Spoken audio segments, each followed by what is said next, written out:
সর্বনাশ। পাকিস্তানের পর এবার বাংলাদেশকে সঙ্গে নিয়ে নতুন খেলা চীনের, আর লক্ষ্য সেই ভারত।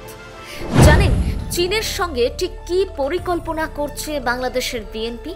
ভারতকে শায়েস্তা করতে কিভাবে উঠে পড়ে লেগেছে চীন বাংলাদেশ? ভারতের সাথে ঠিক কি করতে চাইছে? ভারতের বিরুদ্ধে এভাবে ষড়যন্ত্র করতে গিয়ে নিজের বিপদ নিজেই ডেকে আনছে না তো বাংলাদেশ? দেখুন ঠিক কি ঘটলো, দেখুন।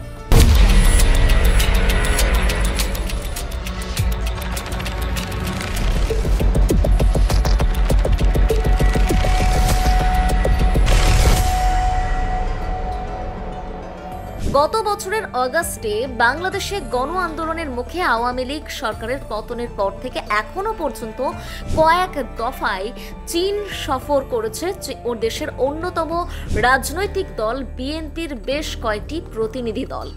সম্প্রতি বিএনপির মহাসচিব মির্জা ফখরুল ইসলাম আলমগীরের নেতৃত্বে 10 সদস্যের একটি প্রতিনিধি দলের চীন সফর করেছে।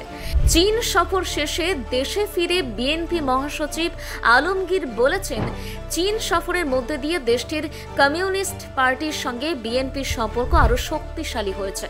বিশেষ করে শি জিনপিং এর নেতৃত্বে চীনের অভূতপূর্ব উন্নয়নের প্রশংসা করে মির্জা ফখরুল বলেন, এই উচ্চতা শুধু বাংলাদেশের জন্য নয়, সমগ্র বিশ্বের ভারসাম্য রক্ষায় গুরুত্বপূর্ণ ভূমিকা পালন করবে।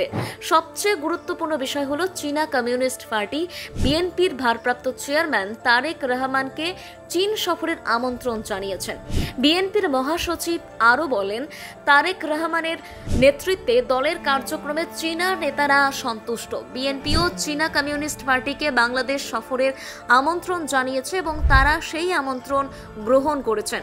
ভবিষ্যতে দুই দলের মধ্যে নিয়মিত রাজনৈতিক সংলাপ চালিয়ে যাওয়ার জন্য একটি সমঝোতা স্মারক স্বাক্ষরেরও বিষয়েও আলোচনা হয়েছে। এই MOU এর মাধ্যমে আগামী 2 বছরের জন্য দুই দলের মধ্যে নিয়মিত রাজনৈতিক সংলাপের পথ খুলে যাবে।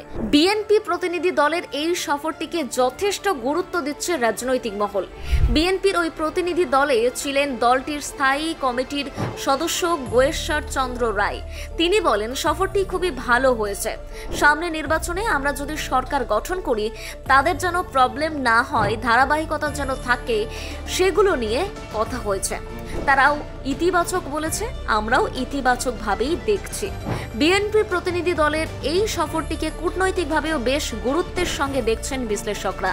তারা বলছেন, বিএনপির উচ্চ পর্যায়ের প্রতিনিধি দলের এই সফর ভবিষ্যৎ কূটনৈতিক সম্পর্কের জন্য ইতিবাচক ইঙ্গিত বহন করে। চীনে বাংলাদেশের প্রাক্তন রাষ্ট্রদূত মুন্সি ফয়েজ আহমেদ বলেন, প্রথমত চীনকে নিয়ে বাংলাদেশের দলগুলি কি ভাবছে সেটা বোঝার চেষ্টা করা। দ্বিতীয়ত, তাদের স্বার্থ আছে এমন সব বিষয়ে আলোচনা করার জন্যই এই ধরনের সফর। আওয়ামী লীগ সরকার পতনের পর এই নিয়ে 3 দফায় চীন সফরে গিয়েছেন বিএনপি নেতারা। ব্যুরো রিপোর্ট, অজানার দেশে।